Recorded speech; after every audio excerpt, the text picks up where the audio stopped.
Masing-masing kita tentu punya caranya sendiri untuk mengawali hidup di tahun yang baru ini. Namun ada satu yang boleh dikata hampir dilakukan oleh semua orang, yaitu membuat resolusi. Dalam pemahamannya yang paling sederhana, resolusi adalah janji yang dibuat untuk memulai sesuatu yang baik dan sekaligus menghentikan sesuatu yang buruk dalam diri seseorang mulai dari hari pertama di tahun yang baru.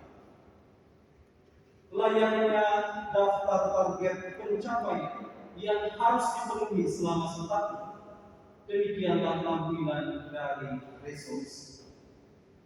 Dengan membuat resolusi, kita memiliki semacam suatu penuntun untuk melangkah, sekaligus tolak ukur untuk menilai tentang sudah sejauh mana perkembangan hidup kita dari waktu ke waktu. Kalau hidup kita mengalami banyak kemajuan, kita dapat membuat resolusi yang baik.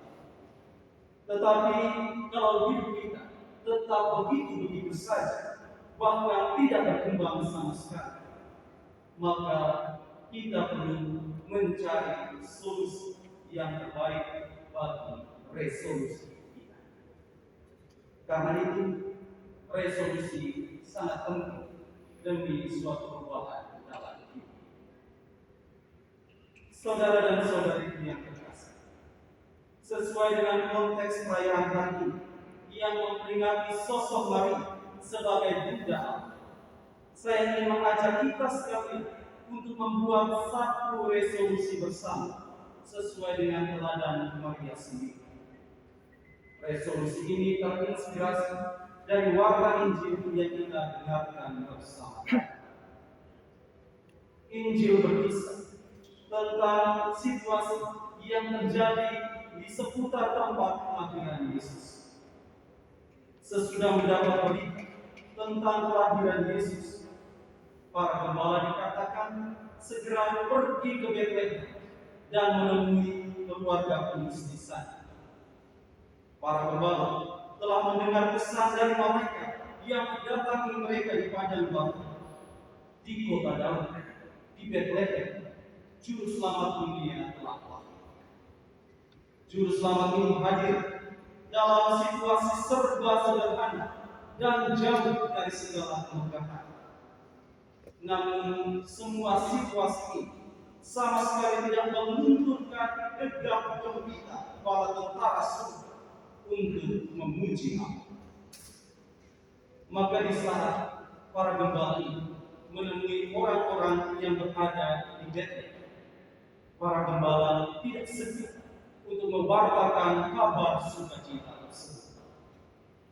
Semua orang yang mendengar warta ini, kata Injil, merasa heran akan kabar tersebut.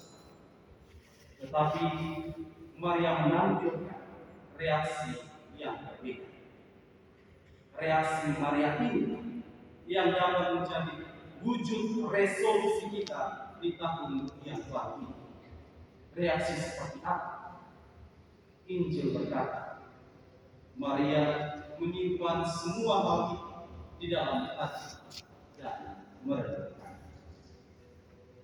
Saudara dan saudari yang terkasih, reaksi yang ditampilkan Maria ini sebenarnya pertama-tama menunjukkan kepada kita sekalian bahwa Maria adalah seorang manusia biasa. Maria tidak begitu memahami akan segala rencana Allah yang terjadi pada diri dan hidup. Sebelum melahirkan Yesus, Maria memang didatangi juga oleh malaikat Gabriel dan disampaikan tentang warta sukacita yang sama.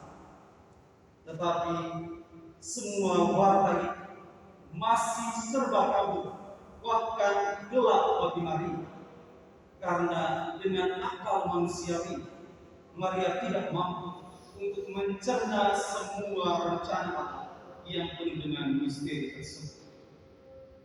Maka pada titik ini Maria menampilkan suatu sikap yang memberi nilai istimewa pada dirinya di antara semua manusia yang lain, yaitu Maria bersikap rendah hati di hadapan Allah. Sesungguhnya aku ini adalah hamba Tuhan, jadilah padaku menurut perkataan kita. Ungkapan ini adalah ungkapan iman Maria kepada Allah. Dan secara tersirat, ungkapan ini juga kembali disuarakan oleh Maria di saat ia menanggapi wabah dari para gembala tersebut. Maria menyimpan semua hal itu dalam hati dan merenungkannya. Maria tidak segera menjadi orang yang besar kepala karena putra yang dilahirkan ini dipuja-puji oleh para pembantu hingga para tentara surga. Tetapi Maria tetap bersikap sebagai pribadi yang sederhana karena Maria sadar ia hanya sarana yang digunakan oleh Allah untuk mewujudkan keselamatan. Maria bukan apa tanpa Allah. Dan sikap ini yang pada akhirnya membuat diri Maria layak untuk menjadi bunda Allah. Misteri Immanuel yang kita rayakan dalam peristiwa Natal, Allah menjadi manusia dan tinggal di antara kita, sebenarnya mau menunjukkan kepada kita kerendahan hati Allah di hadapan manusia. Karena itu Allah yang rendah hati butuh sosok ibu yang juga memiliki kerendahan hati yang sama. Dan siapa lagi sosok ibu itu kalau bukan Maria? Dibanding semua wanita, Maria lah yang terbaik. Sehingga Elizabeth memujinya dengan berkata, "Terpujilah engkau di antara wanita." Maka dari itu saudara dan saudariku yang terkasih, saya tidak ingin membatasi Anda sekali untuk membuat beragam resolusi di tahun yang baru. Tetapi sesuai dengan pesan perayaan hari ini, saya cuma menitipkan sekaligus mengingatkan satu resolusi dari teladan Maria tadi, yakni bersikap rendah hati di hadapan Allah. Kerendahan hati ini hendaknya kita tampilkan lewat sikap penyerahan diri secara total kepada tuntunan Allah.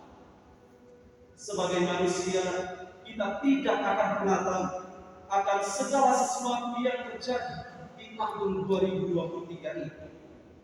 Semuanya masih serba kabut, semuanya masih serba gelap bagi kita. Maka berjalan bersama Allah, layaknya anak yang terus menggandeng tangan Bapa. Itulah cara terbaik kita untuk menekuni hidup ini. Apalagi dalam bacaan kedua tadi, Rasul Paulus juga mengingatkan kita bahwa kamu bukan lagi anak, tetapi anak. Sebagai anak yang belum memahami banyak hal, percayakanlah diri kita kepada bimbingan Tuhan. Tuhan akan memberkati dan melindungi engkau. Tuhan menyinari engkau dengan wajah dan memberi engkau kasih karunia. Tuhan menghadapkan wajahnya kepada dan memberi engkau damai sejahtera. Demikian pula janji penyertaan Allah yang disuarakan Musa dalam kitab Bilangan dalam bacaan pertama. Maka saudara dan saudariku yang terkasih, jalanilah hidup dengan penuh optimis sekaligus rendah hati di hadapan Allah. Karena hidup ini hanya sekali. Jangan pernah menua tanpa harap. 2023 telah menang dan bersama Allah harapan tidak akan pernah mati. Tuhan memberkati kita.